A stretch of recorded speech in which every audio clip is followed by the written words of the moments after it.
Rain hit the parking lot so hard it looked like the whole building was shaking. I stood outside my apartment door at midnight, pounding on it with both fists while movers carried my life past the windows behind it. "Please," I screamed. "Gerald, my medication is still inside." A light flicked on above me. Gerald Pike stepped onto the second-floor walkway wearing slippers, and holding a clipboard like this was some normal business transaction instead of a public execution. "You forfeited occupancy," he said calmly. "The unit has been classified as abandoned." I stared up at him, completely stunned. "I texted you this morning. I told you I was bringing the payment tonight. You were 9 days late." Before we continue, please hit the like button, subscribe to the channel and turn on the notification bell for updates. 9 days isn't abandonment. Behind him, 2 movers lifted my couch toward the stairs. "My work tools are in there," I shouted. "My mother's things are in there." He barely looked at me. "You should have thought about that before violating your lease." My hands were shaking so badly, I almost dropped my phone when I started recording. That was the first time he smiled.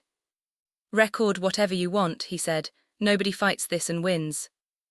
Then he shut the hallway door in my face. I stood there soaked to the skin while neighbors peeked through their curtains and disappeared again. Nobody in the building ever challenged Gerald. He owned every unit, and everyone knew he could make your life miserable if you crossed him. By 1 in the morning, half my apartment was gone. My mattress sat on the curb, getting drenched beside boxes of clothes and broken picture frames. Somebody carried out the wooden chair I restored for my mother during chemo. Another guy dragged out the toolbox I used for every furniture repair job I had lined up that month. I ran toward them. "Stop, that belongs to me." One of the movers hesitated, but Gerald appeared immediately behind him. "Keep working," he ordered. "You can't do this," I said. "This is illegal." He tucked the clipboard under his arm. "Call a lawyer." "I can't afford one." "That sounds like a personal problem." That line stayed in my head the rest of the night. I ended up sitting in my car across the parking lot, watching strangers buy pieces of my life under flickering yellow lights while rain rolled down the windshield. Just before sunrise, Gerald taped a handwritten sign near the curb. "Estate clearance, cash only." People started showing up almost immediately. A woman bought my kitchen table for $40. A college kid loaded my bookshelf into a van. An older man handed Gerald cash for the lamp my mother kept beside her hospital bed. I couldn't even make myself get out of the car anymore. Then I saw a man carrying a small blue jewelry box with silver corners. My mother's jewelry box. I jumped out of the car and ran across the lot. "Wait," I shouted, "please." The man stopped beside his truck. Gerald stepped directly between us. "Gerald," I whispered, shaking so hard I could barely breathe. "Please, just give me that box." For the first time all night, he looked straight into my eyes. Then he took the cash, slid it into his pocket, and stepped aside while the truck pulled away with the last thing my mother ever gave me. I barely slept that night. By morning, my clothes still smelled like rainwater and mildew when I walked into Gerald's office carrying a folder full of printed bank transfers, text messages, and screenshots.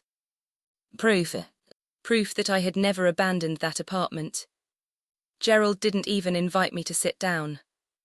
He stayed behind his desk, flipping through paperwork, while I spread everything in front of him. "You received my messages," I said. "You knew I was bringing partial rent." He glanced at the papers for maybe 2 seconds. "Non-payment and vacancy concerns gave me authority to reclaim the unit." "That's not what happened." "That's your opinion." I felt my jaw tighten. "Where are my things?" "Disposed of." "Disposed of," I stared at him. "You sold everything overnight." He finally looked up, annoyed more than defensive. "Miss Bennett, financially unstable tenants always turn routine enforcement into emotional drama." That hit harder than I expected. Not because it was true. Because he said it like he'd rehearsed it before. I noticed a stack of folders sitting beside his desk, bright orange eviction notices, at least 6 of them. The second he saw me looking, he pulled another paper over the top. "Are we done here?" he asked. No, my tools alone were worth thousands. You should have paid rent. I leaned forward. Why were movers already there before dawn? Why was everything rushed out so fast? For the first time, something flickered across his face. Not guilt. Irritation. Like I'd asked the wrong question. A tenant walked out of the back office while we argued. Middle-aged guy, nervous eyes. He looked at me for half a second before immediately looking away. Gerald noticed that too. Close the door behind you, he snapped at the man. I left shaking with anger, but by lunchtime things got worse. Legal aid told me tenant disputes like this could drag on for months. Do you have savings? The woman asked gently. I laughed before I could stop myself. That night I checked into the cheapest motel I could find near the highway.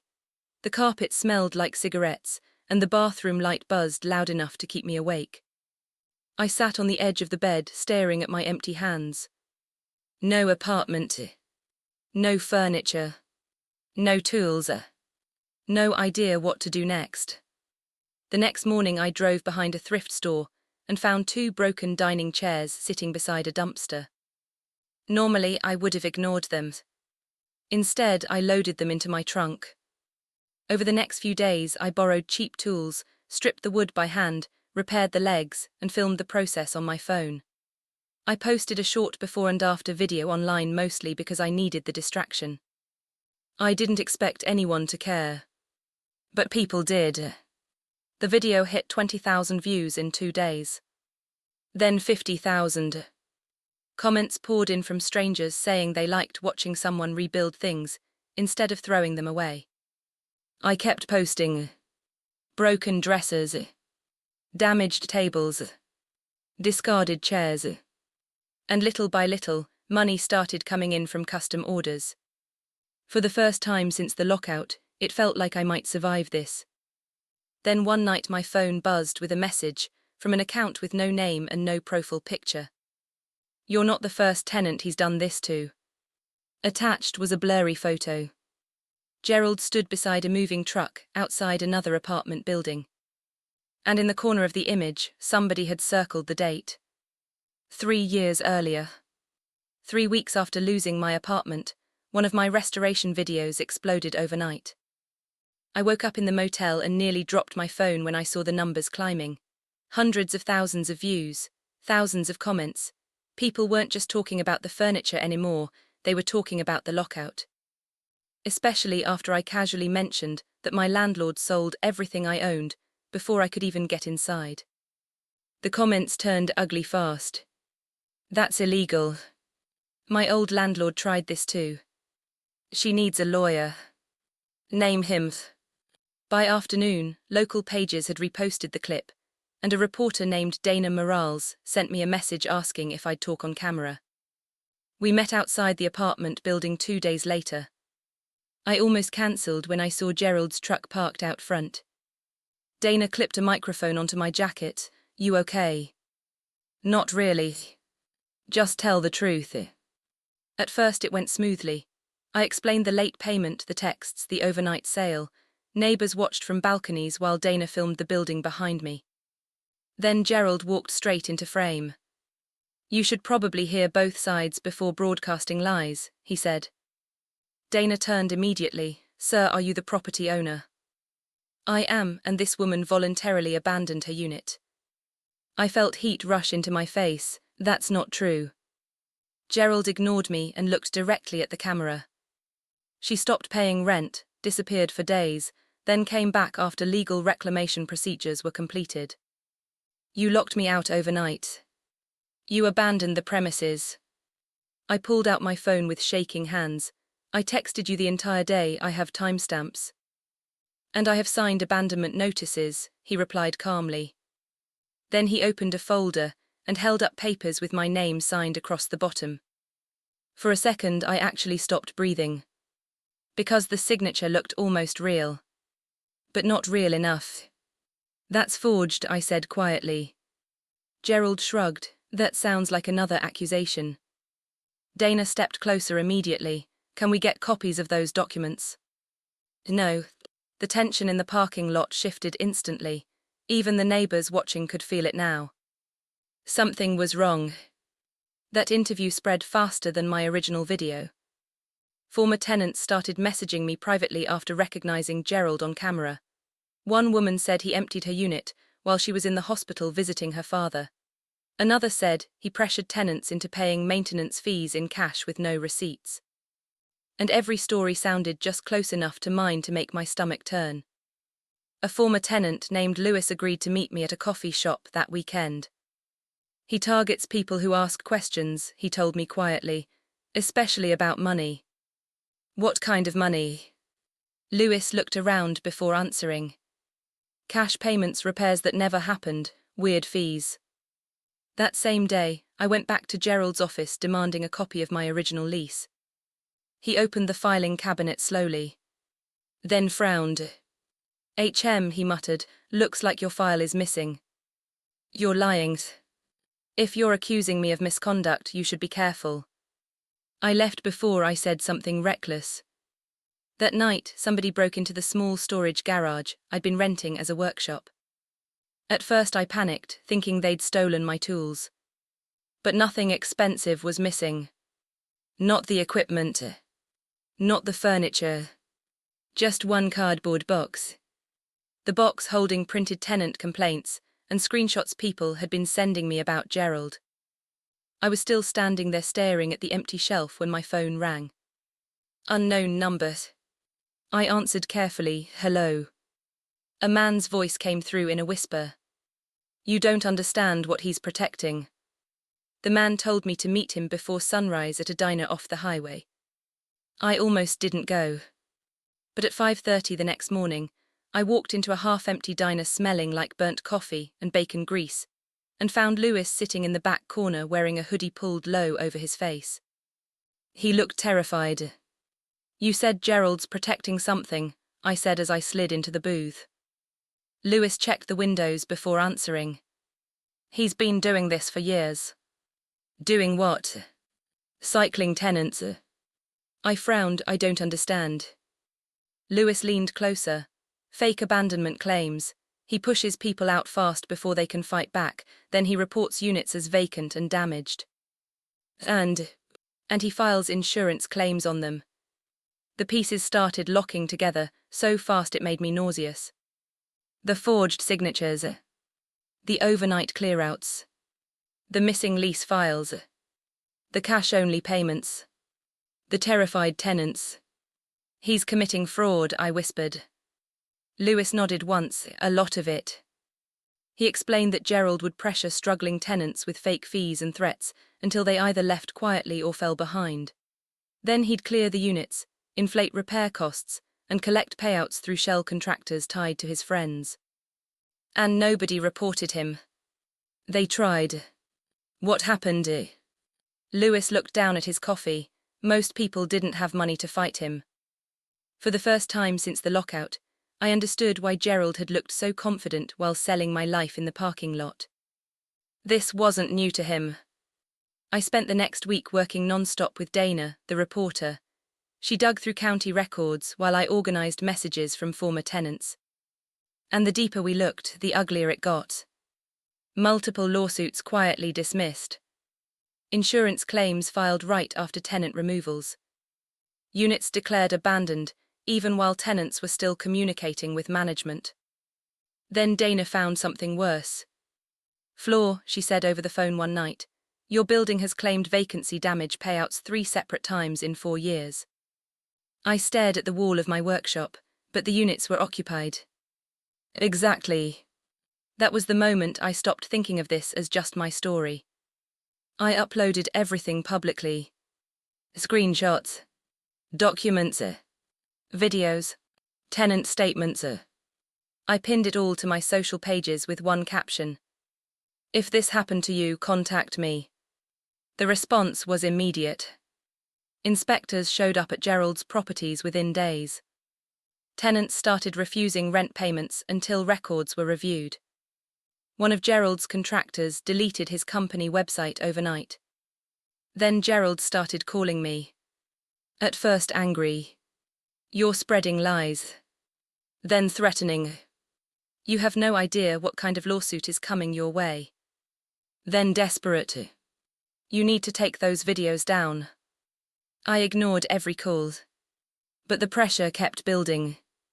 One afternoon Dana interviewed me live outside the apartment complex, while tenants gathered behind us, holding copies of complaints and eviction notices. Halfway through the interview, 3 black SUVs pulled into the parking lot. Everyone stopped talking. 2 police officers stepped out beside men, carrying file boxes and evidence cases marked with county financial investigation tags. People started recording immediately. Residents crowded the sidewalks. And then Gerald came storming out of the building. For the first time since I met him, he didn't look calm. He looked scared. "Flore," he said sharply, walking straight toward me. "We need to talk privately." I stared at him without answering. "You don't understand how bad this is about to get," he said quietly. "No," I replied, "I think I finally do." His eyes flicked toward the investigators entering the lobby. Then back to me. "Please," he said, voice cracking slightly now, "you need to stop posting."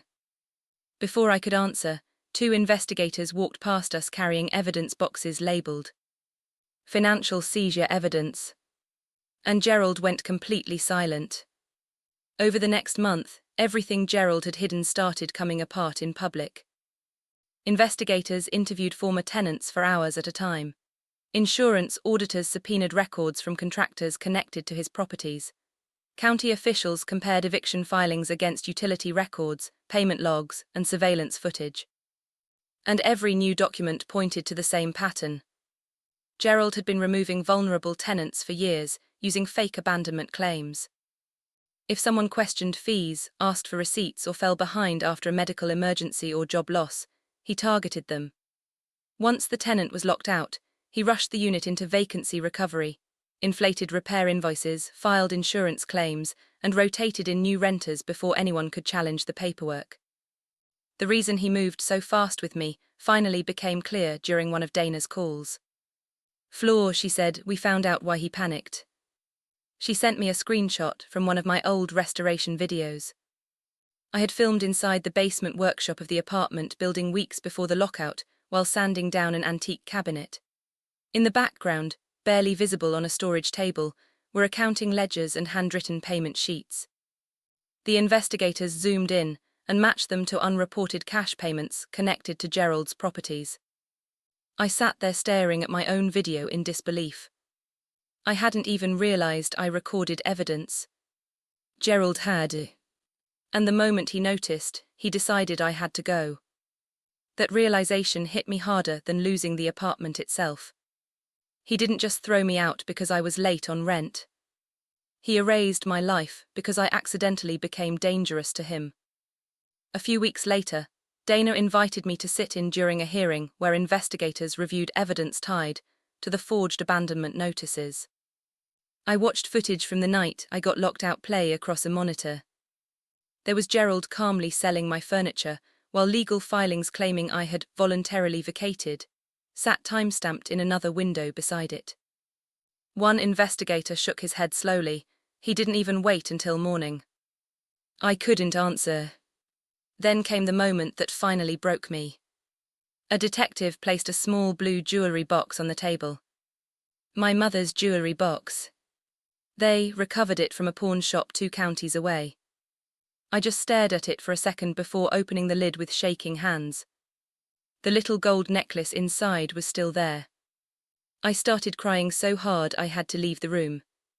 Outside the courthouse, former tenants kept stopping me. "You're the reason we came forward." I thought nobody would believe me. He did the same thing to my sister. The story spread beyond the city after that. News stations covered it nightly. Tenants from other properties filed lawsuits. Gerald's business partners publicly denied involvement and disappeared the second investigators froze company accounts. Then came the criminal charges.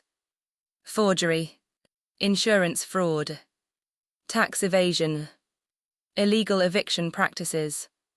Several of his properties were placed under financial review, while civil cases stacked up against him.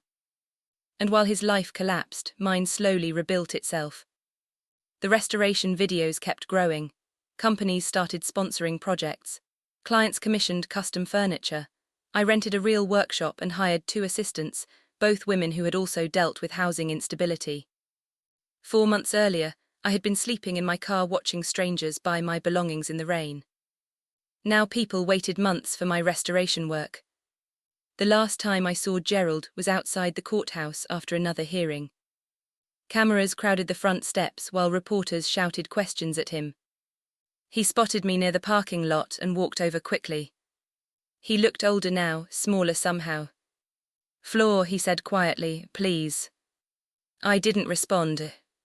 "Every time you post another video, more people come forward." I kept looking at him. "I'm going to lose everything," he said. For a second, all I could hear was rain hitting that apartment parking lot again. My mother's jewelry box disappearing into the back of a truck. Me begging him to stop while he smiled down at me from the walkway. Finally, I answered, "That sounds like a personal problem." Then I walked away while cameras swarmed around him from every direction. A few months later, I moved into a small house with a workshop behind it. Nothing fancy, just quiet. I kept one chair from those early motel days, the first broken piece of furniture I rebuilt after losing everything. The wood still carried scratches and dents I never fully sanded away. I liked it better that way, because every mark on it reminded me of the same thing. The night Gerald locked me out, he thought he was erasing my life. 4 months later, I was the reason his collapsed.